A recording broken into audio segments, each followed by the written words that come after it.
welcome back everyone to the video series TK show on Paramount Plus that doesn't know whether it wants its revenge served hot or cold.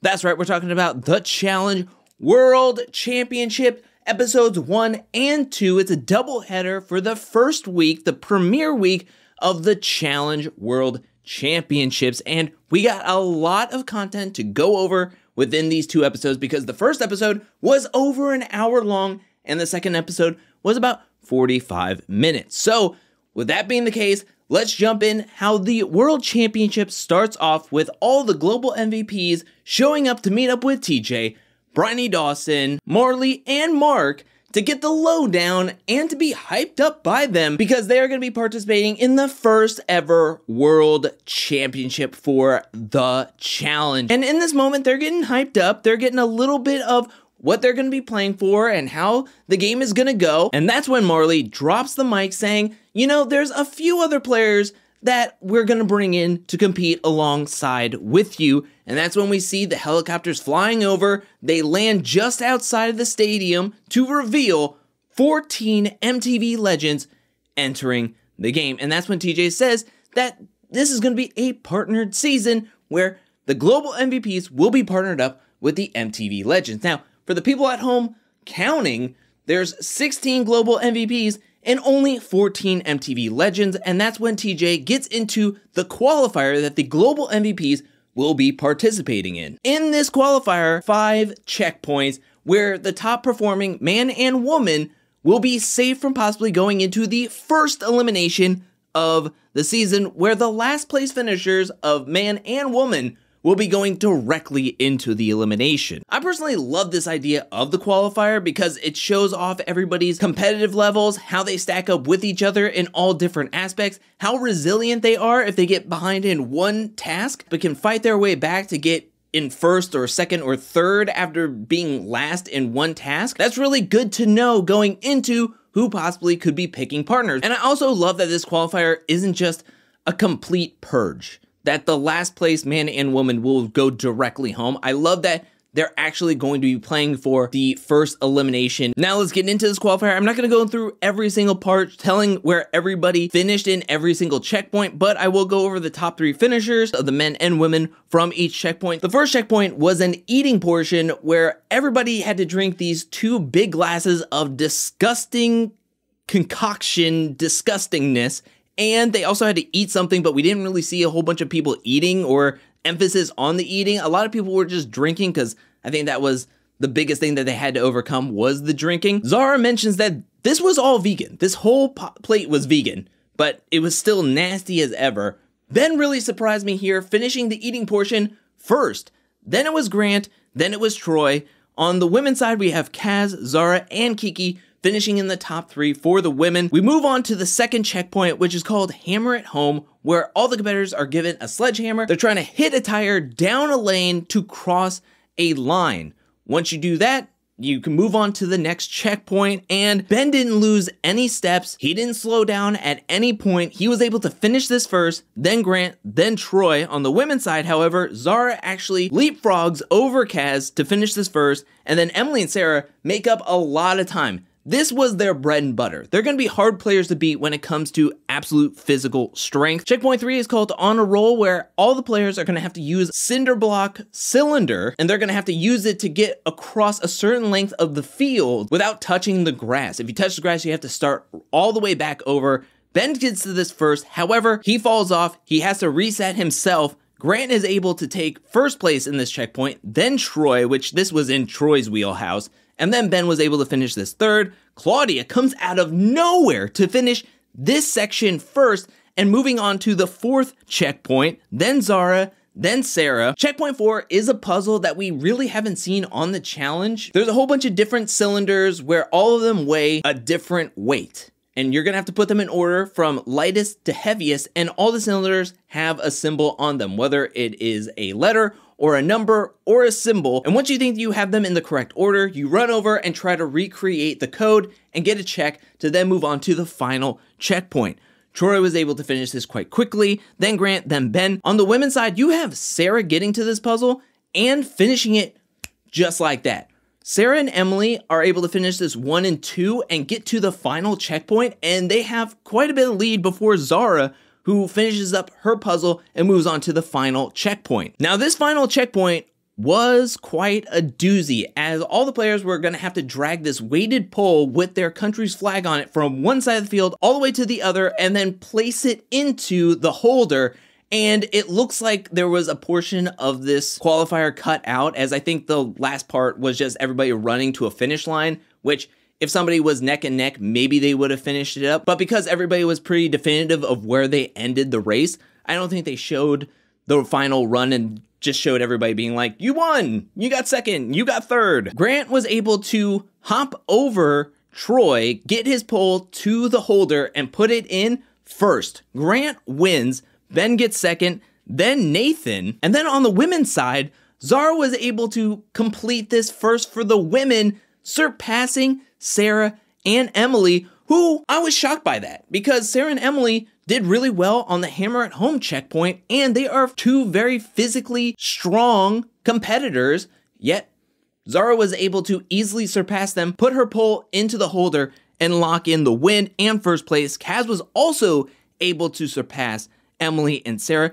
Emily and Sarah didn't even finish. There was 5 people that didn't finish this qualifier at all, and that was Emily, Sarah, Huhui, Tristan, and Claudia, where Tristan and Claudia were the last place men and woman, meaning they're going directly into the first elimination of the season. After competing and watching everybody compete, all the players goes to the challenge house for this season, which looks absolutely amazing. I can't wait to watch TJ do a house tour, but this house looks absolutely incredible, and we get Bananas making a speech for everybody. And then we get to the meet and greet, the smoozing, the strategy of who's scoping out who's liking whom, while everybody is walking around talking. You got Wes putting on his best when saying how well he would love to have Zara as a partner, as well as speaking Spanish to Claudia and Huhui. We have Bananas bringing out his guitar, being the guitar guy at the party like he was in the Challenge 38. You have Casey scoping out who she would like,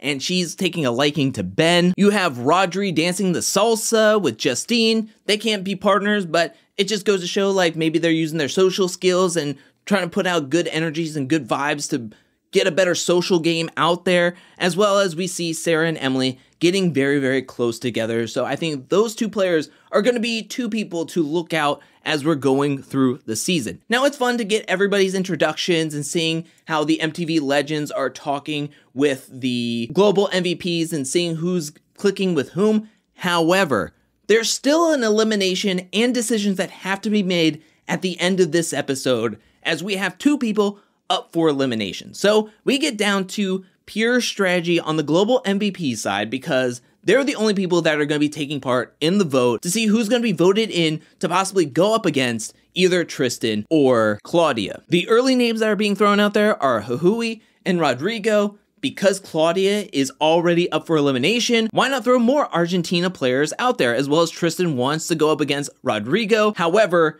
there's one person that does not want to vote in any Argentina players, and that is Sarah, who is really pushing to send in Kiki and Kaz as the 2 to vote in against Claudia, because Sarah views the UK players as very strong players. So why not send them in early and see what they're made out of, as well as Argentina is kind of players without a home at this point, and Sarah seems to be getting along with all the Argentina players, so why not bring them onto our side as just free numbers? We get to the actual vote where TJ is going to let everybody know how this voting system is going to work. And TJ starts off this voting ceremony by giving everybody some bad news that Nathan has been medically separated from the game. I've never heard TJ use those words before, but in essence, Nathan has been medically disqualified. Maybe he got ill and couldn't compete, or had to be quarantined for quite a while, and the amount of time that he was going to have to be quarantined or being separated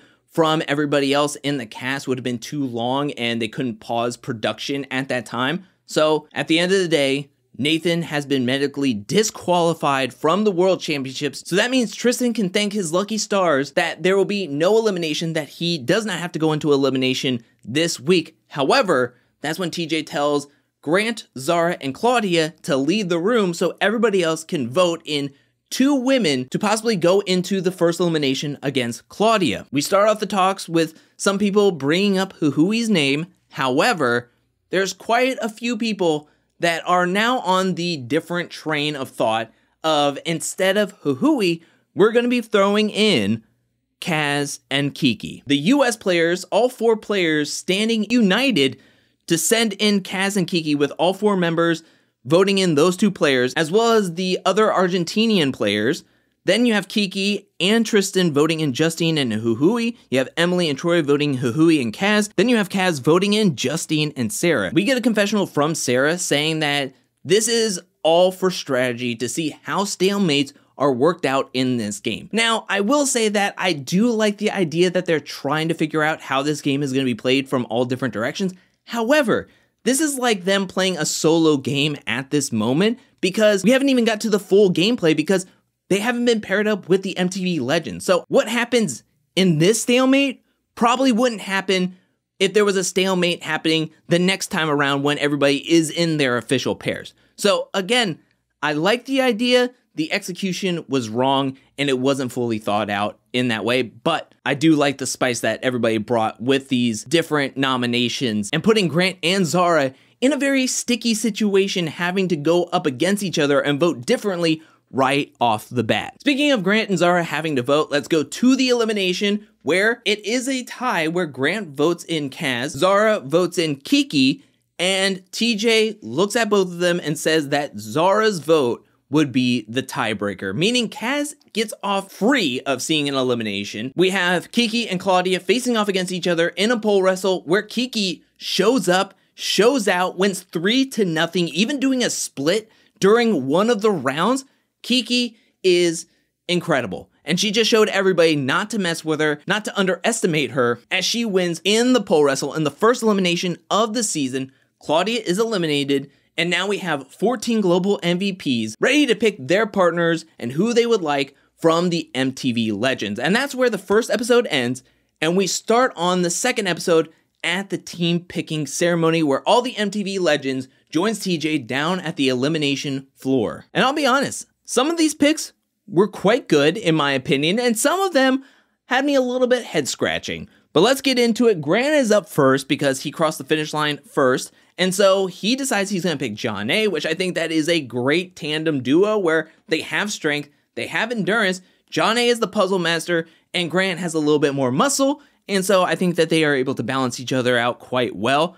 Number 2 is Zara up, and she picks Wes, which I think is a really strong pick there. Third up is Ben, and he picks Casey. Kaz is up 4th and decides to pick Jordan. 5th up is Danny, and he decides he's gonna pick Tori, because coming into this season, Danny talked to his wife, and his wife Kiki told him to pick Tori. So luckily, Danny was able to pick Tori, and he feels really good about their partnership. Justine is up next and picks Bananas, and she's very happy to have Bananas as her partner. After her is Benha, and he decides he's gonna pick Jody, even though while looking around the MTV Legends, Jody wasn't trying to make eye contact with him. We even hear a confessional from Jody being like, I don't really want to be partnered up with any of the Argentina players, as their names have been kind of spread around as possibly being up for elimination. So she's a little wary of being partnered up with any Argentina players, but Benha's like, come on up, you're gonna be my partner. Up 8th to pick is Kiki, and she picks the 4-time champ in Darrell. 9th up is Rodrigo picking Naya. 10th is Emily picking Yes. 11th is Troy picking Amber, which is awesome. I love that duo. Then you have 12th up is Sarah, and she picks Theo. Now, I get it. Theo isn't a champion. Theo is coming after a couple of seasons off because of healing up from an eye injury, and he isn't a champion like majority of the other players from the MTV Legends side, but his size and his strength and his speed alone, I'm quite surprised that he was picked this far down. And I think that Sarah and Theo kind of remind me of Theo and Kara back in War of the Worlds, so this could be quite an interesting duo to watch. Definitely a physically strong duo to watch, where if they face off against anybody in elimination, that's some scary business for whoever they're facing off against.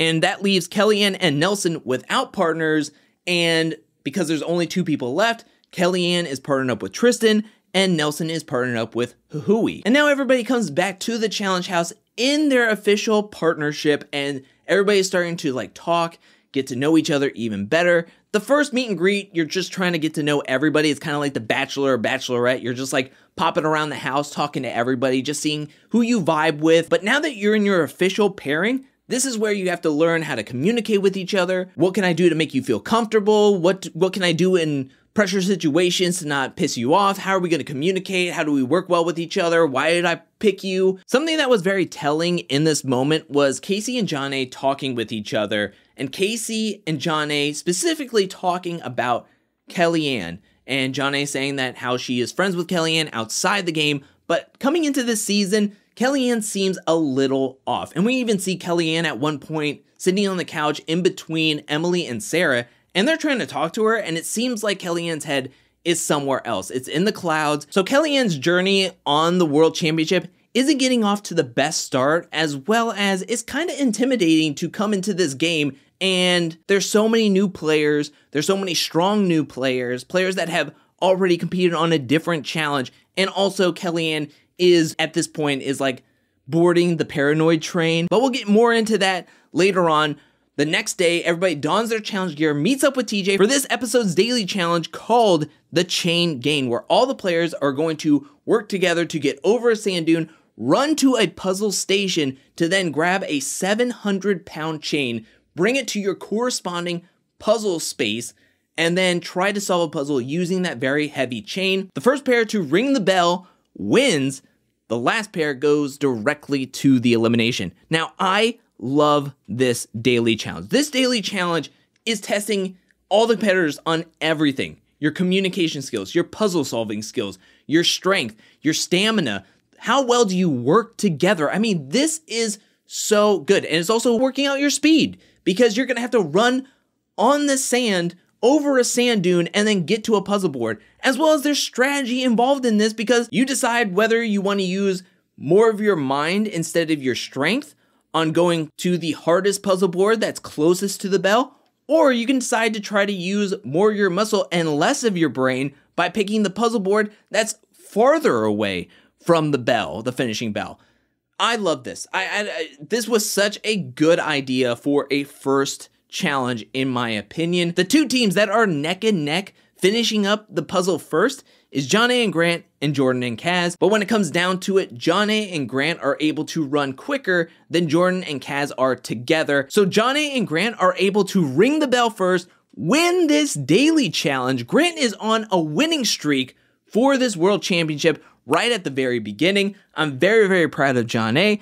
I'm very impressed with Grant. And then you have Jordan and Kaz finishing second place, Casey and Ben finishing in third place, which that impressed me as well. Fourth was Emily and Yes, and fifth was Jody and Benha. The two teams at the bottom fighting to not be last place came down to Kellyanne and Tristan and Nelson and Huhui. Now, this is not good news for Kellyanne and Tristan. Like I mentioned before, Kellyanne seems to be a little bit out of it back at the house. Her partner Tristan is not doing well in this World Championship at all, having a pretty bad start as Tristan got last place in the qualifier the episode prior, and now he's fighting to not get last place in a daily challenge in episode 2. Neither of these last two teams are communicating well. I mean, Nelson needed somebody who is really good at puzzles to be his partner to really have a real good shot at winning any of these daily challenges. However, Nelson and Huhui don't seem to be puzzle masters. Ultimately, it is Nelson and Huhui going directly into the elimination, getting last place. Now, coming back to the challenge house, this is where paranoia just completely comes out of Kellyanne.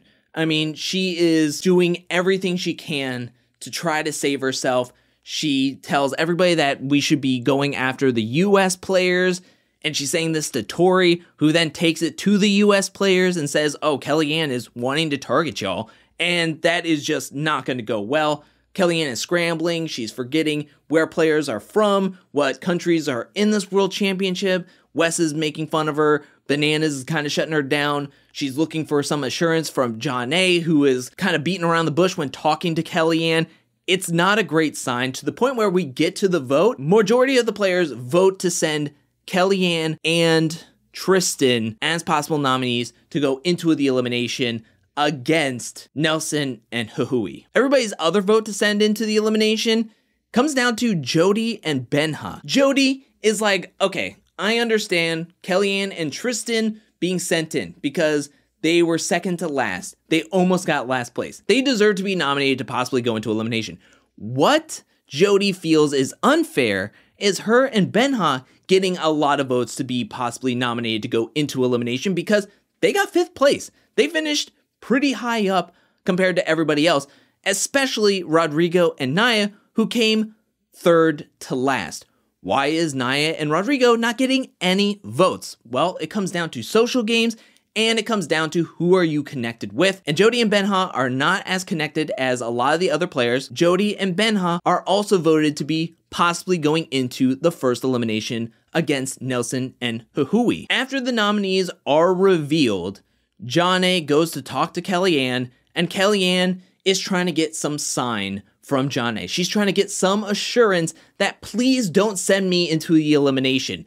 We are friends. We're coming into this as friends. Kellyanne definitely feels way more connected and bonded with Jonna. However, Kellyanne's paranoia and scrambling possibly was making everybody feel maybe uncomfortable or uneasy in the game, and Jonna sticking up for Kellyanne could possibly be something that backfires on Jonna later on in the game. So Jonna, who wants to keep her options open and not lie to Kellyanne about being like, oh no, you're definitely 100% safe, because she still has to talk to Grant. She has to come to a decision with him. So when Jonna tells Kellyanne, I don't know what's gonna happen, I don't know what to do, that takes Kellyanne by surprise a bit, and she feels hurt because if the roles were reversed, she tells Jonna that she would never vote her into elimination. However, here's Jonna being like, yeah, but you never know. This is a difficult game. Nothing is ever like right or wrong, black or white. There's always some gray area in there,